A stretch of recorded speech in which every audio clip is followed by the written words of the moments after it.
پاک پتن میں فلاحی تنظیم نے ضلعی انتظامیہ کے تعاون سے سیلاب متاثرہ 750 خاندانوں میں راشن تقسیم کیا۔ اس حوالے سے تفصیلات جانتے ہیں ہم اپنے نمائندے حافظ محمد انوار کی اس رپورٹ میں۔ جی بالکل، بونگا حیات کے نواحی علاقہ سکندر چوک تھانہ چکبیدی کی حدود میں چوری کی وارداتوں میں اضافہ۔ دہی آبادی عدم تحفظ کا شکار۔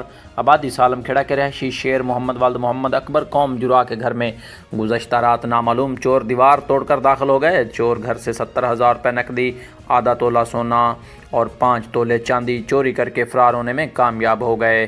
متاثرہ شخص شیر محمد نے بتایا کہ ان کا ایک بیٹا فوت ہو چکا ہے جبکہ دوسرا بیٹا گونگا ہے اور اس نقصان نے انہیں مزید مشکلات میں ڈال دیا ہے۔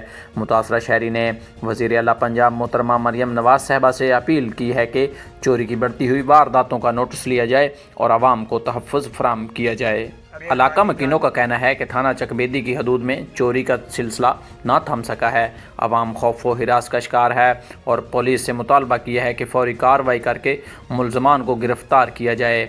کیمرہ ٹیم کے ساتھ Muhammad Azam وٹو، divisional deputy bureau chief, فیض نیوز نیٹ ورک پاک پتن۔